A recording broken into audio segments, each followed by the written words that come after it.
What's going on, everybody, and welcome back to the Global Gaming Network channel, the place where we get to go over everything to do in the world of esports. Plenty to go over on today's episode. Call of Duty, VALORANT, League of Legends, PGL Bucharest for Counter-Strike 2 just concluded this past weekend. All of that and more. This is Today in Esports.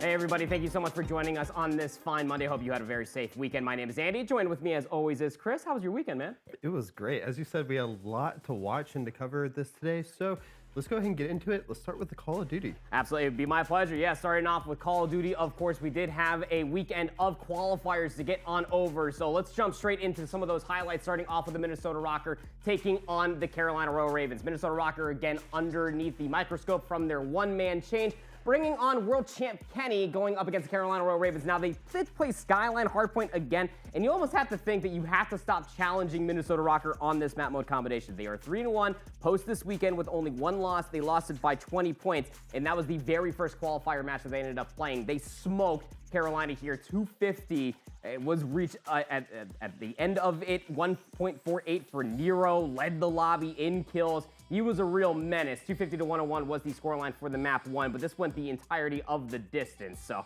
going in towards the map 2, we had a protocol search and destroy, and just as soon as you load it in, well, we bounced up out of it. Royal Ravens took that one with relative ease with a 6-1 scoreline. Win led the way, 10-3. How about this? This control was nutty. Trophy system gets thrown down. It only can block 2 nades, and that was a good team nade that came through there on the slasher. A little bit of a popcorn action, is able to find a 3-piece to open up that round, but Minnesota Rokkr would win this eventually from Win. He hopped off the zone previous to this play that would conclude here in the 1v4, but maybe they could have been able to get this B conversion. I'm not too sure. It's one of those half a dozen there and maybe a half a dozen later type ordeal, but Carolina Royal Ravens are now down 2-1. So they got to force a map number 5, and then they brought themselves over towards the Hacienda hardpoint, and it continued to stay incredibly close. I mean, look at this scoreline right here. Gio trying to get some shots in towards the back. Break contest comes through here on the fences. Hardpoint TJ for 2 via the Semtex, and it goes all the way over towards the Rock Hill. Minnesota spawn out. Carolina get the last points required. They force it into a map number 5, where it went down on the new search and destroy map of Dealership, and this one went absolutely AWOL. Gwyn continued on his absolute rampage. He dropped so many kills in the search and destroy, a combined 24 between maps 2 and 5, leading the way for the entirety of his team. It went map 5, and Carolina Royal Ravens were able to eke out the W, but Minnesota Rokkr are definitely putting the league on notice with the amount of map 5s that they have been going into. Carolina, though, had a lot of questions at the end of this, especially from the desk. They ended up commenting on TJ Halley. Maybe they should have gone through a change. TJ said, "We're all good here, guys. Nothing to worry about it at all," as they were able to take down Minnesota Rokkr scot-free. And that was just the match there on the Friday. But then we jumped over towards Saturday, and this was a highly anticipated match. OpTic Texas going up against the Las Vegas Falcons. Pred going up against his old team, now with SMG duo of Exit. This was a sight to behold. Again, the Vegas Falcons have been an absolute nuisance when it's come down to the hardpoint as of late, and that was a showcasing here. They took both the hardpoints, 250 to 185 there on the vault, going towards the red card search and destroy, where it went round 11, and of course the Vegas Falcons did unfortunately lose that one, with Dashi going 12-6. That's a 2.0 KD casually. In towards the vault control, things continue to be close in between former teammates and now bitter rivals, as we then went over towards the vault control. Continued to be incredibly close, surely, but I mean, Vegas Falcons were fighting throughout the entirety of this. If you missed this series, I highly recommend you go back and rewatch it, because you could not ask for anything more. Even in this round 11, you truly did not know which way it was going to go. Skies Hook versus the World. Priest left alive in a 1v2. Not much he could do here. Just slides down from the stage, and yeah, he is dead. So in towards the map 3, we finally go vault control. And this is where things started to get a little bit weird, right? Historically, OpTic Texas with their championship team were a very top contending control roster, and even more before Vegas Falcons went through their massive overhaul, they were also a very good control team. So going in towards this one, tough to say which way it was going to go, but it did go all the way towards a round 5, of which did go the way of the Vegas Falcons. Typically, when it comes down to control, if you do have a segment progression lead going in towards a round 5, which Vegas did have, that means that they were able to get the round 5 defense. Very difficult to try to convert here on ball control when you are down by those segments. But at the end of the day, now Vegas Falcons have a 2-1 lead over the green wall. And not a lot of people saw that one coming. So over towards the Skyline hardpoint, you see right here on the screen, a little bit of a spoiler alert. 250 to 112 is the final score line. Winning both hardpoints versus OpTic Texas alone, just versus anybody for the Vegas Falcons. You asked me this back a few stages ago. I would have called you absolutely insane, but RCD's had a Herculean performance throughout the entirety of this. A 1.21 overall KD. He was a nuisance in the search and destroy. Again, Alec is a 2-time world MVP himself, so you definitely got to give him some respect. Again, Fred and Exton are looking fantastic. Priest is coming in towards his own.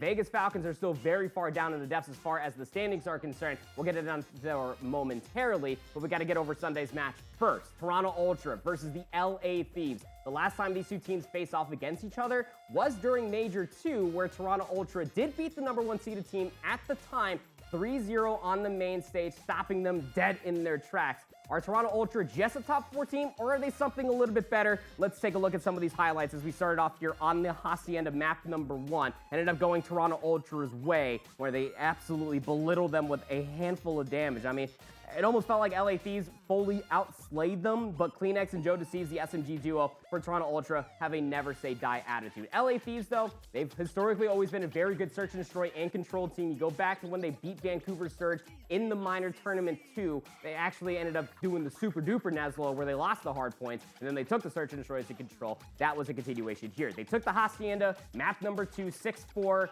with a nice little play at the end. Joe Deceives, 1v3, nothing he could do, has to chow the rock just to maybe find himself in an advantageous position. He dies, and now we're tied up 1 apiece in towards the vault control we go. This one was even more so of a toss-up as it ended up going down towards a round 5, and Toronto Ultra are earning a lot of respect here, man. I mean, throughout the entirety of this map #3, they were constantly getting belittled with damage. I mean, Beans and Insight, 0.67, 0.79 at the end of the map 3, respectfully.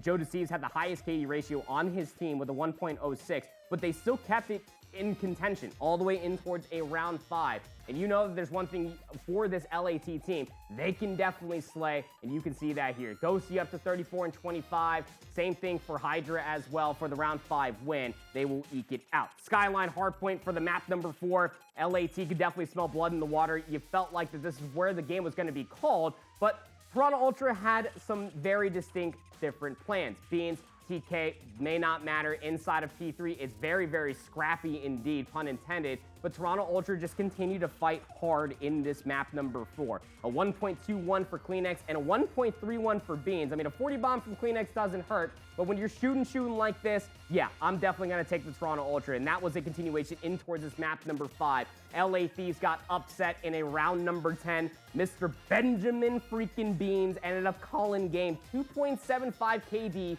in the map #5 for an 11-4 performance. He let them know there at the end as well. Funny stuff coming through from Toronto Ultra at the end of it all, but still some consideration for LA Thieves. Maybe being just a #2 team is not good enough. Toronto Ultra are looking darn spicy. So that's as far as all we have for the highlights for the past weekend. But for the overall results, that's what we got to go over, and not to mention how I also have to get graded.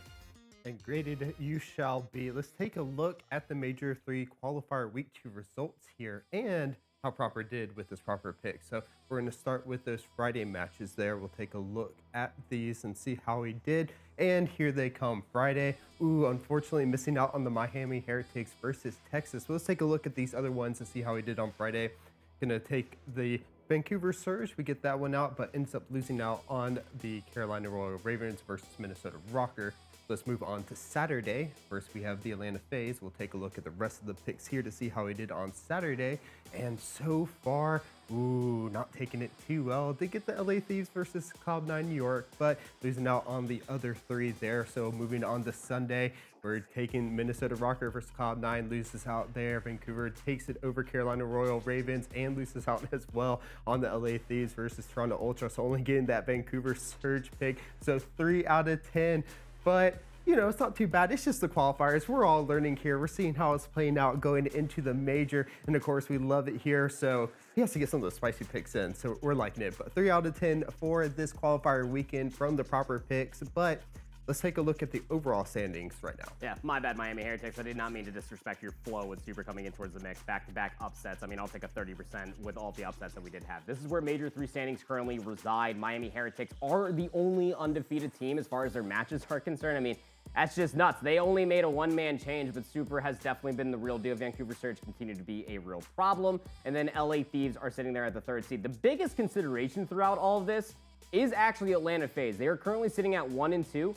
And they only have 2 more qualifier matches left to play. And if you want to start in the winners bracket for Major 3, you got to be starting in the top 8 ahead of that weekend. So Atlanta FaZe, a lot to do. OpTic is still sitting at 2-2, just some of your heavy favorites that typically start in the winners bracket. But here are the overall standings for the CDL. And the reason why we continue to hit on this is because Champs is right around the corner. We only have 2 more major lands and a handful of qualifier matches before the top 8 is solidified. 9th through 12th gets shaved off, and then they won't qualify for Champs. Vegas Falcons, they're finally on the board. They get themselves their first 10 points, but they're still trailing by 120 to the 8th place, now OpTic Texas. So a lot to be shaken up as far as the bottom 4 are concerned, but still more COD left to be played.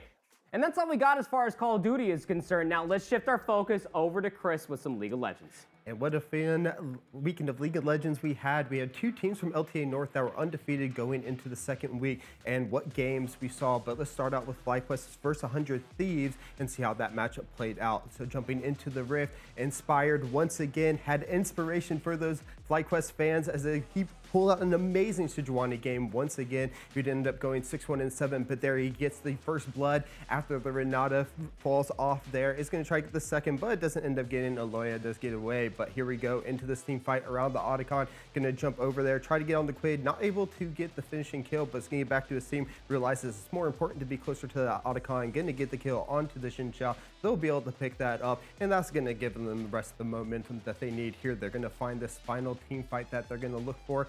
And, well, they're going to go in there, jumps in with the Aatrox. It's going to go ahead and throw down the Glacial Prison to help get this kill onto River. After that, the rest of the team is just going to clean it up. And there it is. Once again, just doing such a great job. And Inspired has been doing great on these picks so far. It is best of 1, so you have to come out swinging. They're going to go ahead and pick up this game with a massive win over 100 Thieves to push them to 3-0 so far in these first 2 weeks. And this is just the Saturday match. So they had one more. They would end up winning that one as well, going 4-0 over the weekend. But let's jump into our second match where we had Lyon versus Team Liquid. Lyon did go undefeated in their first week as well. They want to keep that rolling, but Team Liquid had some different thoughts about that, as Yon, once again, probably being one of the best AD carries in the North right now, just came out swinging, getting that kill. Next, he's going to find this one, moving down from that red buff, is going to be able to find a way to get into this and help his team clean up some of the kills that are much needed after this fight. There it is. CoreJJ jumping in. He's going to get that first kill onto the Rise. Is going to look for the second on Licorice. Licorice is going to be able to get away with that flash.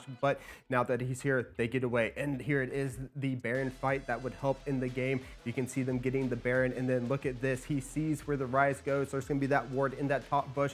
He's going to get over there and get the kill onto the Rise. Once again, this Rise had no luck versus the Kaisa today. They would be able to use that momentum to end the game as well. And Yon doing such a good job here is going to pat Sad, which I'm thankful for. He was on my LTA fantasy there, so I'm glad he got those kills at the end to give me a couple of extra points. But they're going to pick up that win, much needed, so that they could get more wins and help get them into that snake system for when they go into the next one. But they still have 1 week left. But let's go ahead and jump into EMEA, as they did have some matches as well. So jumping onto the Rift across the pond, let's take a look at those matches. The first match, we had BDS versus Heretics. Both of these teams are jostling around for that 4th, 5th place spot right now. And, well, they've been much needed. Team Heretics was down in this until they got the flip on the Elder buff here. And next thing you know, everyone is popping after that debuff comes out. There it is. Tick, tick, tick, boom. And you're gone. They're going to go ahead and push into the Nexus here. Get that first game win against BDS, who was leading most of it. Now, into game 2, here it is. BDS won't go down with without a fight. They're going to find a great equalizer here and then start pushing on to Team Heretics. Getting this fight was all the momentum they needed to end the stalemate of this fairly even game that you can see there. They'd be able to get the kills here and enough. There it is. You can kind of see on the mini map there, Xinjiao was able to get the Baron and the buff. They'll take that game 2 win, evening up the series 1-1. Now, another even game came down to the wire, but here it is at the end. Team Heretics would find an ace in the enemy base. They've cleaned up the Nexus, and they would end up taking this game 2-1 against Team BDS to help give them a little bit of that leeway in the matches that they had there. So there's the victory, but we'll move on to our next match of the day. We'll have Koi versus BDS, and well, BDS didn't fare too well this weekend, facing 2 good teams, but here it is. Merwin on that Varus. We don't see too many Varus top lanes, but he pulled it out here. Is going to get the piercing arrow shot to take down the enemy team, and doing such a great job here. This corrupted chains coming out is going to get a little bit of a snare there, enough to get on. They had to use the ultimate to get the suppression out, but it's not going to matter too much as he gets in there, gets the rest of the kills, and they're going to go ahead and take this game godlike. Once again, Merwin just doing such a great job across it. It's either him or Jojo that have been helping lead Koi to these victories in week number 2, but here it is in game number 3. Aloya, though, would say, I want to pick up some of the pace here, gets on the Xinjiao, starts getting some of the kills, and they are going to clean up this team right now, acing BDS in game number 2. They already had a lead, but this just cemented the victory that they would need to continue to show that they are a top 3 team in Europe right now. So here it is. Aloya again on that Xinjiao did such a great job this weekend. Would end up going 8-2 and 26 all together across the games, and a great job by him. So that will be all from the games from Europe. We do have some games that we'll be playing later this week, so make sure you tune in for that. But let's take a look into some of the League of Legends news that we have going on this week.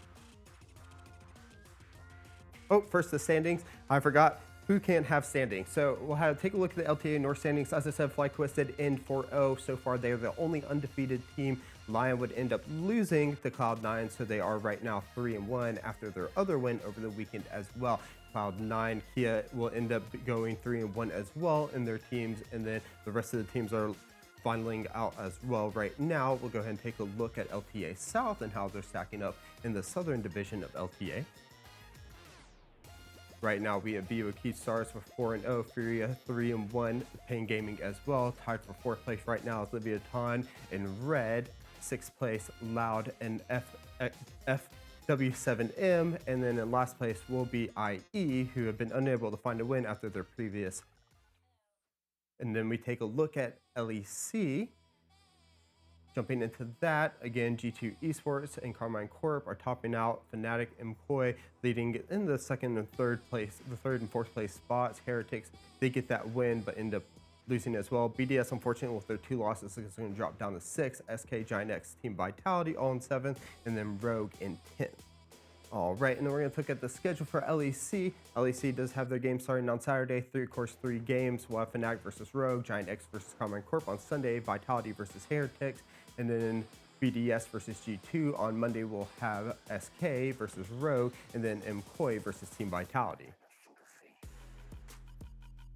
And now on to the new segment. I was just so excited about Caps getting his 2027 extension for his contract, so he'll have that going in, and of course with him doing as well, who wouldn't want him to stay on the team? He's been the face of G2 for so long, and for European League of Legends, why not have him? And then we go into Faker. Faker has played his 1,000th game in LCK. Of course, this is excluding all international tournaments, but LCK alone, he has played 1,000 games, and we'll see his stats leading up to that. He had 666 wins, 333 losses. He did end up getting the win versus KT Rolster, so on that 1,000 game played, he did end up getting the win. What could be better, right? But that's going to wrap it up for League of Legends. For now, stay tuned for Thursday as we go over some of the matches for coming for LTA and what the game they're going to be looking for going into that last week of the positional phase.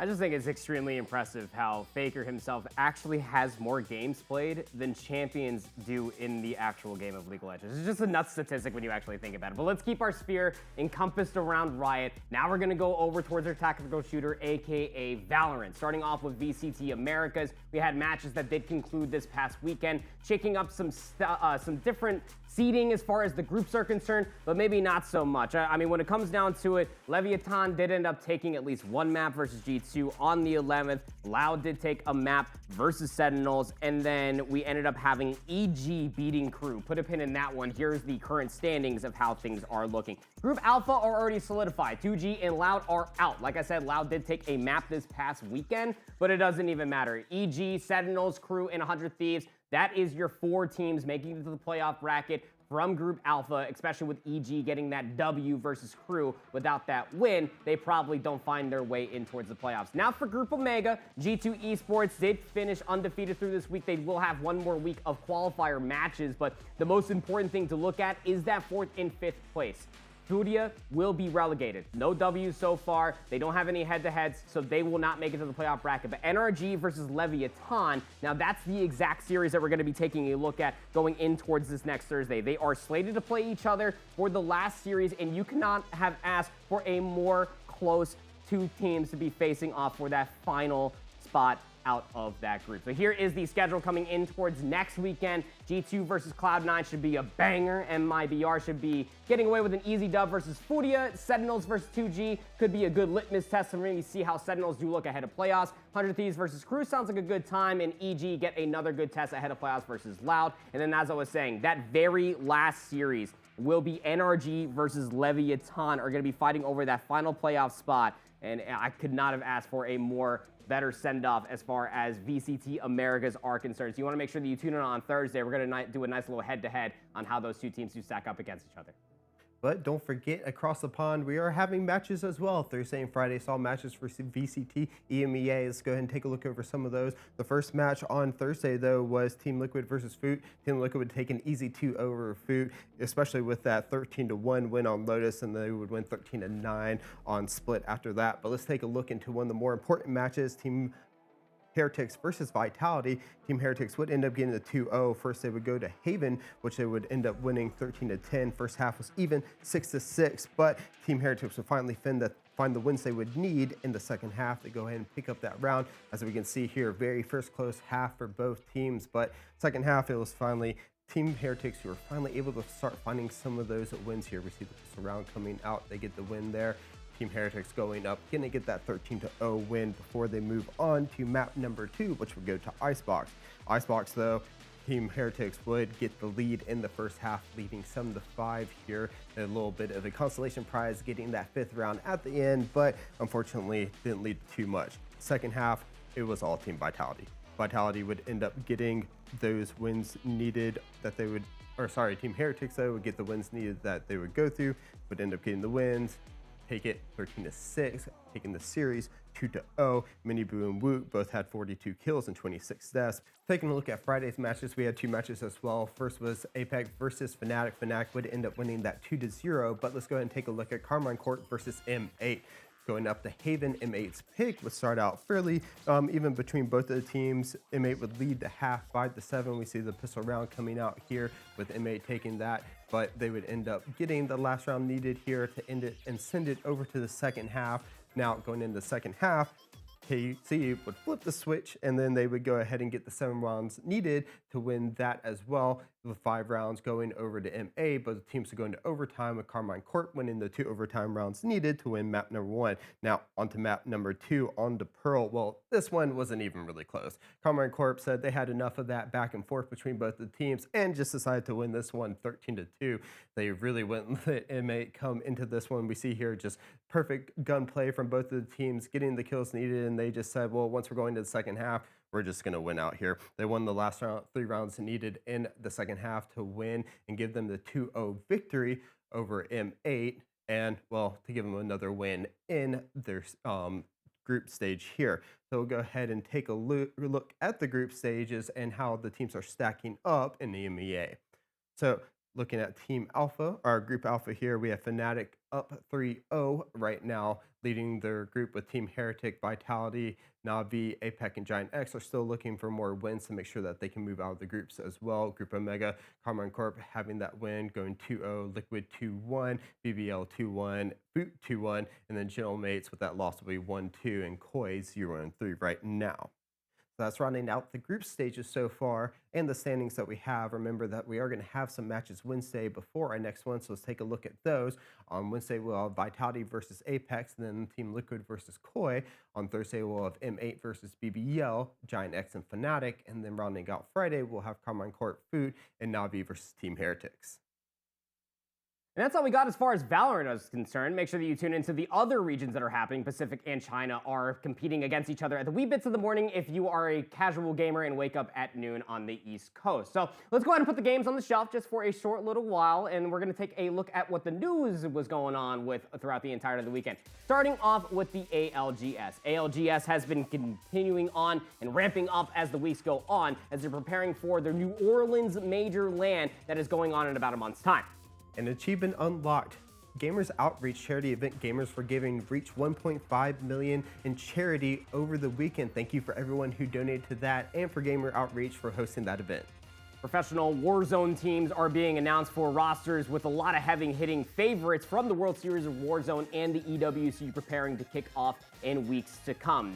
Teams like 100 Thieves. You also have Omit, as well as Virtus Pro, and so many more joining into the fray. Let us know who your favorite trio is going to be dropping into Verdansk this spring and summer. But that's all we got as far as the news is concerned. Make sure you get along with us on all the different facets of social media so that we can cover as much of news as possible. But speaking of news, how about PGL Bucharest? We just had another major CS tournament conclude this past weekend. This time for the PGL tournament, it was actually Falcons that came out on top, but there was so much action to unfold. Let's jump straight into what happened at PGL Bucharest.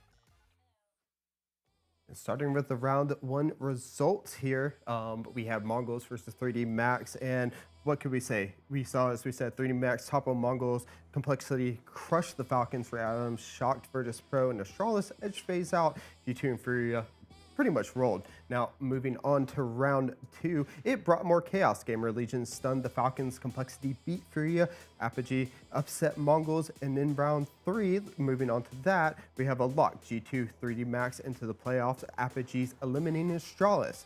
Well, now let's move on to round four. Let's take a look at the highs and lows. In highs, we had Gamer Legion, Complexity, and Aurora all winning, and in the low, we had Astralis. Or actually, let's take a look at who lost. Legacy, Red Adam, and Furia, all on the bubble there. So Astralis, Falcons, and Mongols would move on to that round five in a win or loss situation. Astralis would end up losing to VP, FaZe would end up beating Apogee, and Falcons would end up beating Mongols 2-1 to move on to the playoffs. So picking things up back at the bracket, quarterfinals are set in stone. G2 versus VP, Aurora versus Complexity, Gamer Legion versus Falcons, and then FaZe versus 3D Max. You could not have asked for a more competitive top bunch of individuals competing for the grand prize here in a single elimination tournament. We're going to start off our highlights here with G2 Esports taking on VP. G2 did end up winning 2-0. They did get tested in that map number 1, 13-11, but were still able to come out on top. Map 2 was not as competitive. G2 came out on top of that one. Complexity, though, did have to win the back two versus a very testing Aurora roster, but back-to-back 13-9s, no easy feat, especially going down here in the final few moments on Nuke. Everybody's favorite decider map certainly felt that way. So Complexity go on. FaZe claims to say the same. A full-on shutdown against 3D Max in the map number 1, and then 3D Max only put up a measly 5 rounds throughout the entirety of this tournament. It seems that FaZe were back in towards their dominant ways, being able to outsmart and outlast their opponents. Another quarterfinal match, of course, Gamer Legion versus Falcons. A big ass for GL, but they did end up starting off this best-of-3 series with a 13-7 win.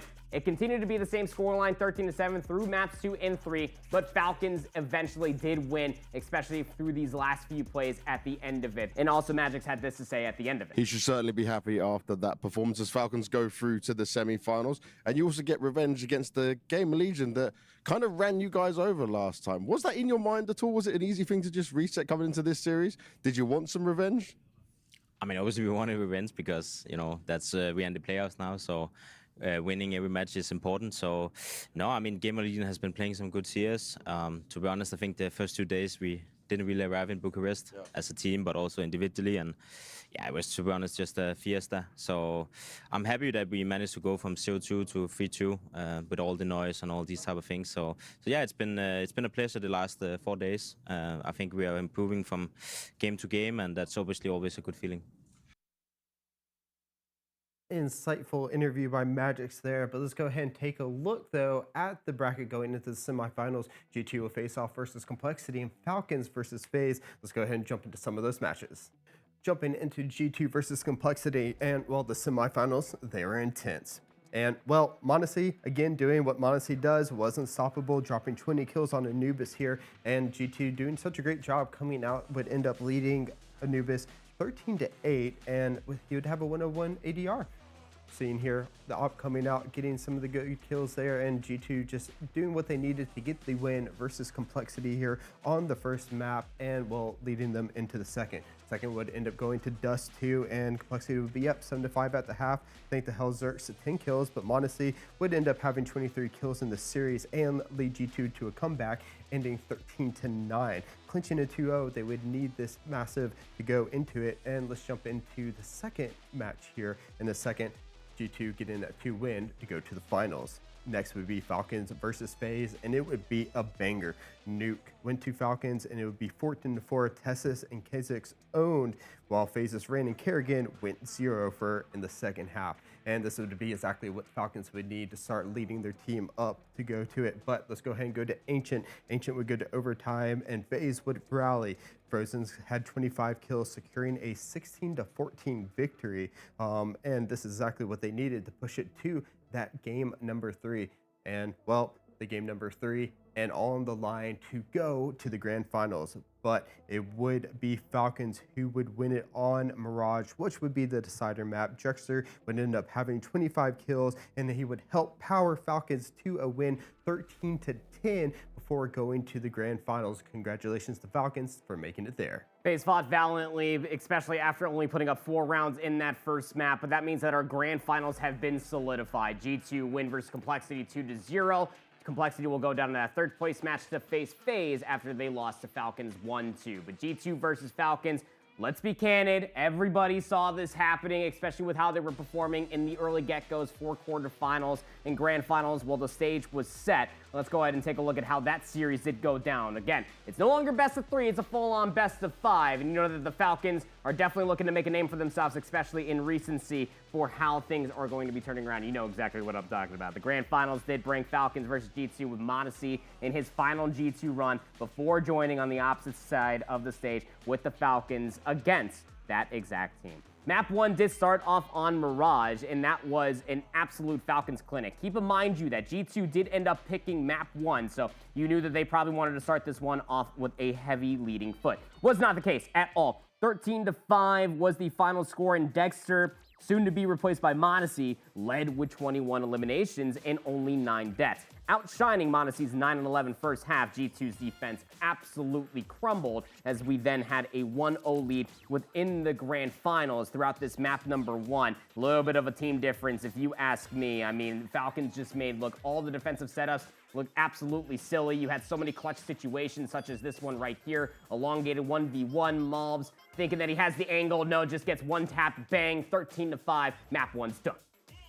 And here we are, map number 2, Nuke and G2 starting off pretty strong, really getting that 2-0, but the Falcons would end up leading 7-5 at half, with Tessus and Nico each dropping 11 kills and having 85, 86 ADR respectively. Now, Magisk tanked for G2, only managing 1 kill in the whole entire second half, which is, you just can't do that in a grand finals. But here we are, the second half would see Falcons dominate. They would continue to keep going, and they would close it out 13-7, with Tessus starred with 17 kills, Heavy God 17 for G2, just really couldn't spark a rally. And m0NESY, with only that 12-14 stat line, showed some fight, but it was just not enough. Here we can see it though, Falcons getting the wins that they need. They would just need the one last round here to send it to a 1 more that they would need to win the grand finals. Can they do it?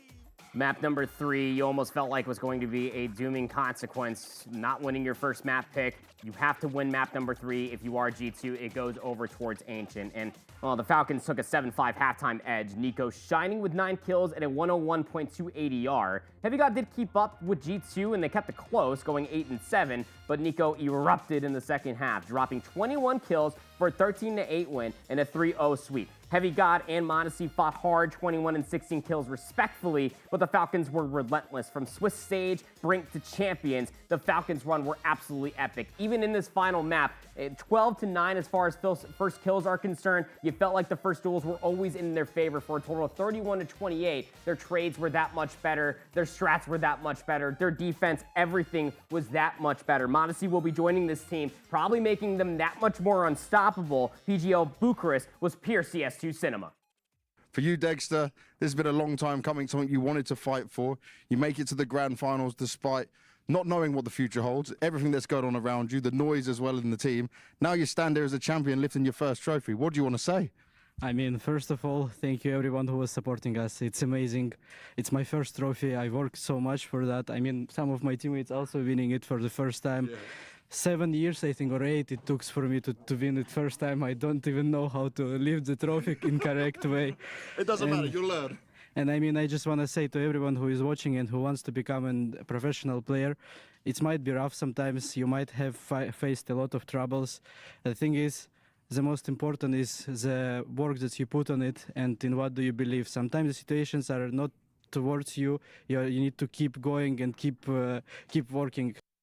Very powerful words coming through there from Dexter, who ended up finishing with a massive kill differential. Also had a +7 for first blood differential. So here's how things concluded. 3-0 win for the Falcons over G2. They are your PGL 2025 Bucharest champions. And then FaZe did take that third place match versus Complexity. Is this going to be the resurgence of FaZe? Is Falcons going to continue to dominate, especially now that Dexter is probably going to be gone? You heard it right there. I mean, nobody knows what the future is going to be looking like. We know damn well what's going to be happening. Modesty is going to be joining this roster, and I can only imagine that they're going to become that much more deadlier. But Chris, that was a lot to go over through the weekend. What was your favorite moment? It had to be Faker. 1,000 games played in LCK. That is just that region alone.